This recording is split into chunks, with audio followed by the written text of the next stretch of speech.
Bab 147. Naora pun tersenyum. Bahkan ia jadi tidak sabar untuk menemui kakek dan neneknya. Apakah mereka sehat, Dev? Sekarang sudah lebih baik. Kemarin ayahmu pulang ke sana untuk memastikan kesehatan mereka yang sedikit menurun. Mungkin rindu anaknya yang tidak pulang-pulang. Naora jadi iba hati. Andai jaraknya dekat, pasti dengan sukarela Naora merawat mereka. Dev melihat sesuatu di sudut bibir Naora, tangannya dengan sigap mengambil tisu di depannya dan langsung mengusap bibir itu dengan lembut. Kontan saja Naora terkesiap. Kaget dengan tindakan pamannya tersebut. Maaf, ada minyak di sudut bibirmu. Oh.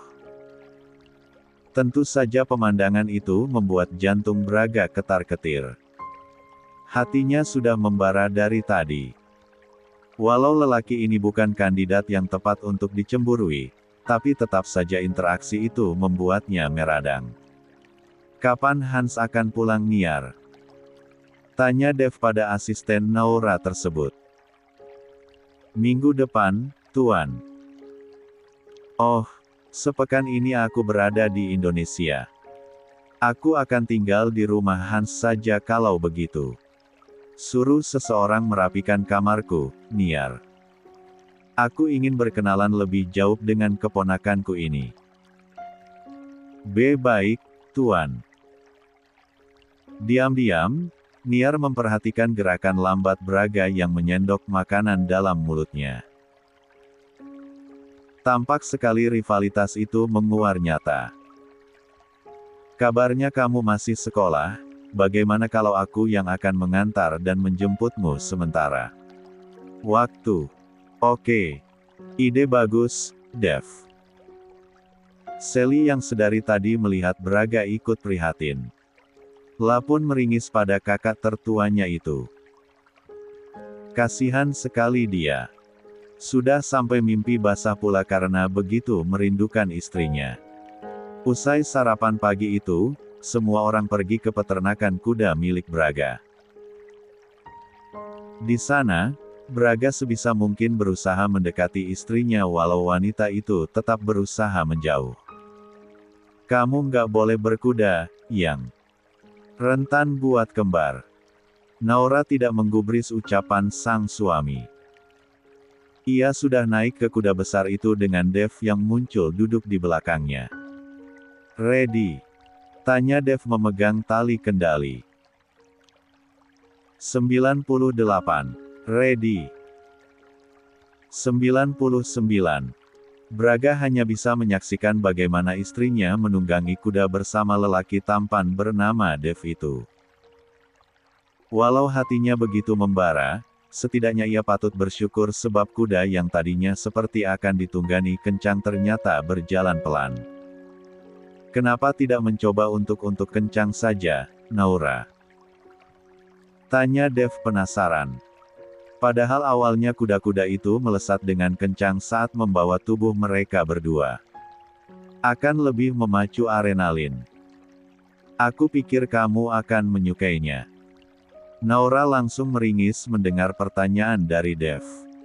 Bukannya tidak mau, tapi ada 3 bayi yang saat ini hidup dalam rahimnya. Dan tidak mungkin baginya untuk berkuda dengan kencangnya. Tidak, Dev, ucap Naora lembut. Lain kali saja. Kali ini aku hanya ingin pelan-pelan saja. Oke, ucap Dev lembut. Dev dan Naora pun akhirnya berkeliling area pacu kuda tersebut dengan pelan. Mereka bahkan bisa melihat ada Sally dan Yuda yang saat ini malah memacu kudanya berkeliling dengan hebatnya. Yakin tidak ingin mencoba? Tanya Dev sekali lagi pada Naora. Kamu akan terbang seperti di bawah angina, Naora. Naora tetap menggeleng. Tidak, Dev. Lain kali aja. Setelah berkeliling beberapa saat, Naora pun minta untuk diturunkan. Ia cukup kelelahan walau hanya berkegiatan sebentar saja. Perempuan itu bahkan menguap beberapa kali karena kantuk yang melanda. Ya, sejak hamil, Naura memang lebih sering mengantuk daripada biasanya. Hormon kehamilan yang bekerja dalam tubuhnya begitu mempengaruhinya. Yang dengan siaga braga langsung menghampiri Naura dan membantu istrinya tersebut untuk turun. Ia pegangi langsung pinggang ramping tersebut dan refleks perempuan itu lingkarkan tangannya di leher suaminya. "Makasih, Mas," ucap Naura begitu kakinya menapak di tanah. Di sekitar mereka, ada Diva dan Niar yang sedang berdiri menonton Yuda dan Sally menunggangi kuda dengan kencangnya. Diva yang terlalu antusias pun sampai tidak menyadari ada sepasang mata yang sedang mengawasinya.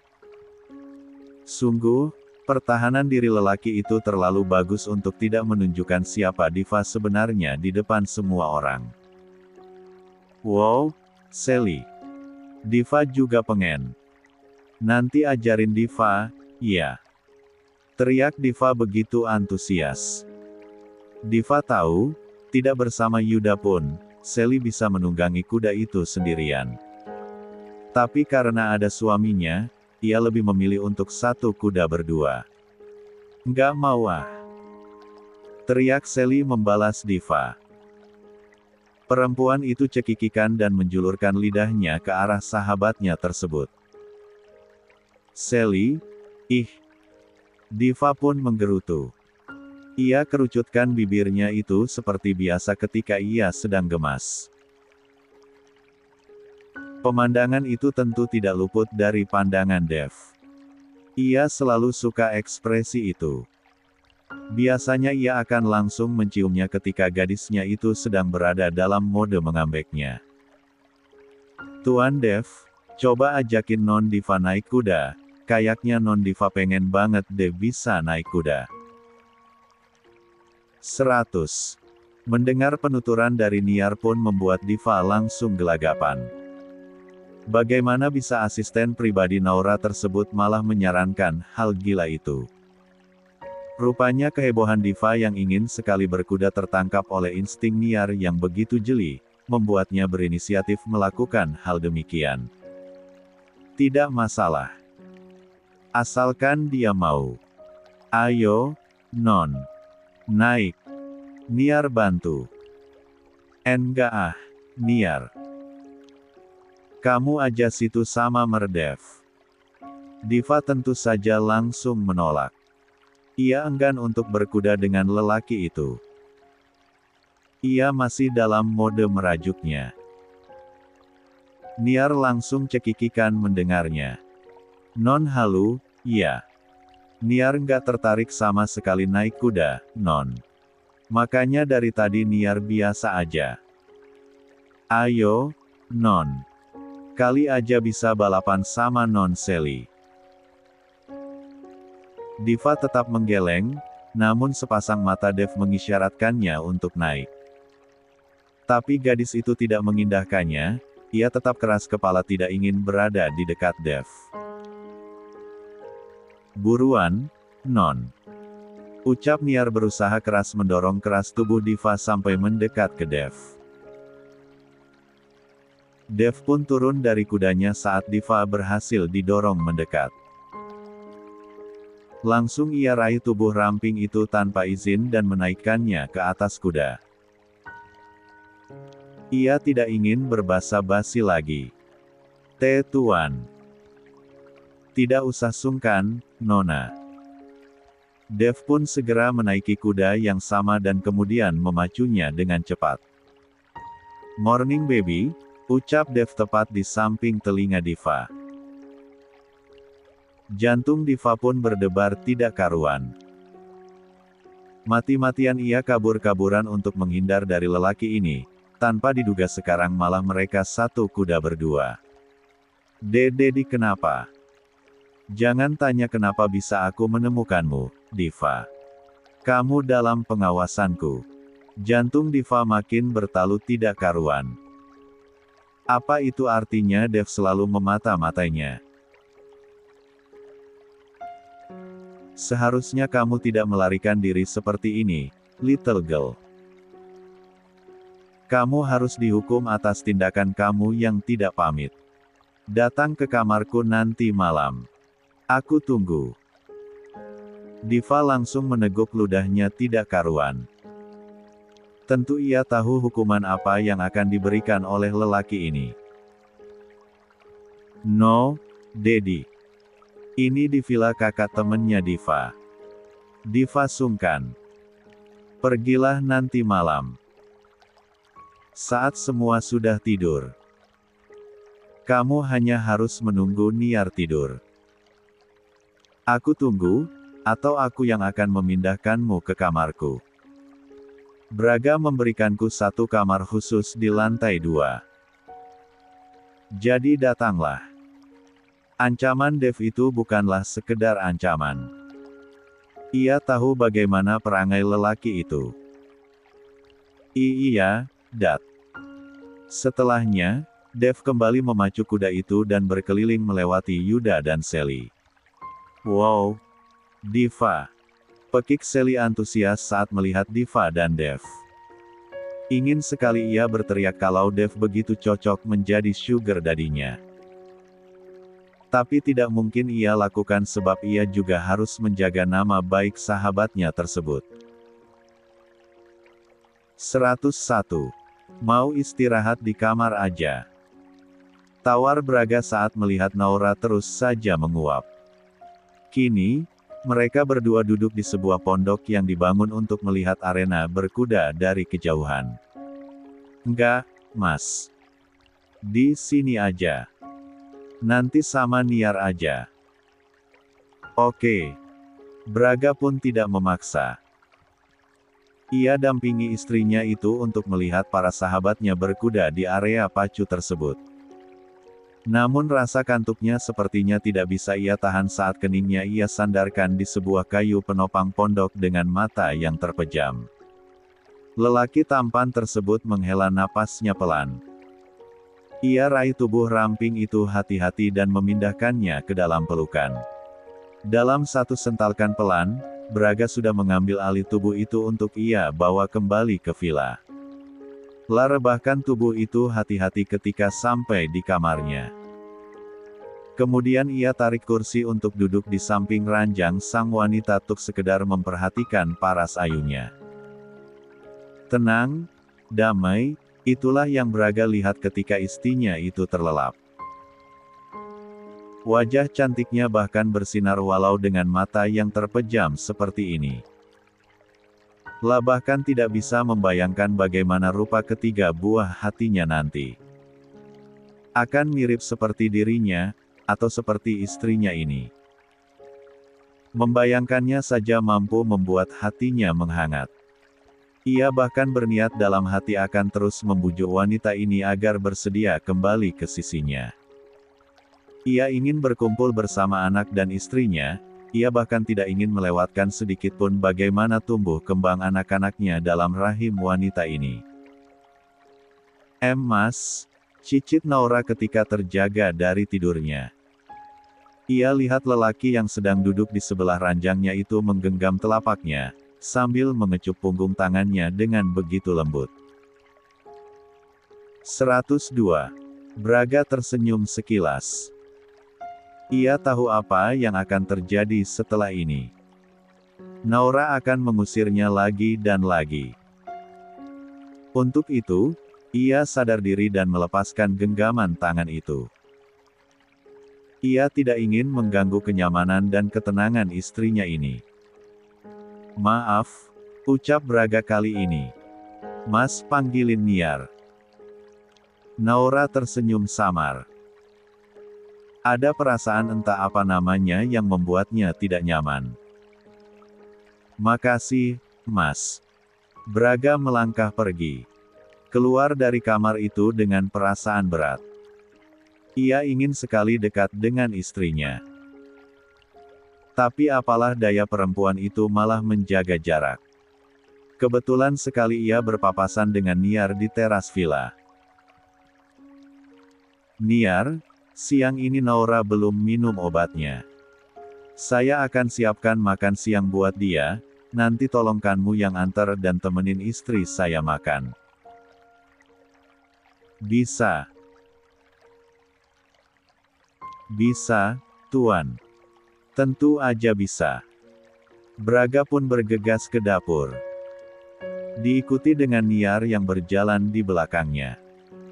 Lelaki itu pun menyiapkan makan siang untuk gadisnya tersebut. Sibuk beberapa saat di sana, sebuah nampan berisi nasi dan lauk pauknya pun sudah terisi penuh di sana. Wah, dan kebiasaan Aden yang suka masak sendiri nggak berubah, ya. Braga tersenyum saat wanita parubaya yang biasa mengurusi dapur vilanya itu memuji. Sesekali, Mbok. Istri saya kesulitan makan. Hormonnya nggak stabil. Harus diakalin supaya dia mau makan banyak. Hamil muda memang seperti itu, dan ya, dan Braga yang lebih paham masalah ini sebab Aden yang biasa ngurusin ibu hamil. Sejenak Niar tertegun. Ingin histeris saat tahu Naura sebenarnya malah sudah sampai hamil. Tapi bagaimana mau histeris kalau tadi Diva sudah menceritakan semuanya padanya. Niar, ini. Braga menyerahkan nampan itu pada Niar. Pastikan banyak yang dia makan Niar. Jangan lupa obatnya kamu kasih. Yang ada tulisan 3 sel artinya kamu berikan siang ini. Selain itu, nggak usah kamu kasih. Baik, Tuan. Satu lagi Niar, jangan kamu beritahu Naura kalau yang memasak makanan itu adalah saya. Siap, Tuan. Sejenak Niar perhatikan ekspresi Braga yang tidak biasa. Maaf, Tuan. Apa Tuan sakit? Tanya Niar saat memperhatikan wajah Braga yang sedikit layu seperti tidak bersemangat. Oh, enggak Niar. Mungkin sedikit kelelahan biasa. Baik, Tuan. Bagusnya minum vitamin, Tuan. Iya, makasih. Setelah obrolan singkat tersebut, Niar pun bergegas menuju kamar Naura. Di sana ia lihat perempuan itu hanya berbaring sambil memijat pelipisnya yang terasa pening. Loh, kenapa, Non? Tanya Niar saat melihat majikannya itu tampak meringis kesakitan. Asisten Naura tersebut langsung meletakkan nampan makanan itu di atas nakas. 103. Tegang banget kepalaku, Niar. Duh, ini pasti karena makan siangnya kelamaan, Niar. Ayo, Non. Saya suapin biar perutnya nggak kosong. Naura pun mengangguk. Segera ia beringsut dari tempat tidur dan menyandarkan punggungnya di headboard. Menoleh sejenak, ia lihat makan siang yang begitu menggugah selera itu. Aromanya enak banget, Niar. Siapa yang masak? Niar mendadak canggung. Bingung harus berkata apa. Sebab Braga berpesan kalau jangan sampai ia mengatakan makanan itu adalah masakannya. Kamu yang masak? Iya, dong, Non, sambarnya mau tidak mau. Daripada majikannya ini tidak makan, bisa panjang urusannya. Ayo, Non, buka mulutnya. Naura pun menuruti Niar. Ia menerima suap demi suap sampai masakan yang lezat itu tersisa sedikit. Dan Braga kayaknya kurang sehat deh, Non. Lesu. Obrolan Niar tentu langsung menarik atensi Naura, tapi ia masih diam tidak menanggapi yang diucapkan oleh asisten pribadinya tersebut. Tapi walaupun begitu, Niar salut deh sama dan Braga, Non. Dia tetap mikirin Non walau lagi nggak semangat seperti itu. Kening Naura kontan mengerut. Kenapa kamu ngomong kayak gitu, Niar? Ya, iya, walau kelihatannya nggak fit gitu, tetap aja mikirin kesehatan Non. Nih, Buktinya, sampai dia masakin semua ini buat non. Niar tadi cuma liatin aja di dapur. Cekatan juga, iya, non dan Braga. Tadinya sempat mau naksir, taunya ada yang punya. Naura sampai kesulitan untuk menelan ludahnya sendiri. Tentu ia merasa tersindir akan ucapan Niar. Tidak perlu dia tanya, pasti Niar sudah tahu semuanya. Akses untuk tahu lebih jauh tentang hubungannya dengan Braga sangatlah banyak.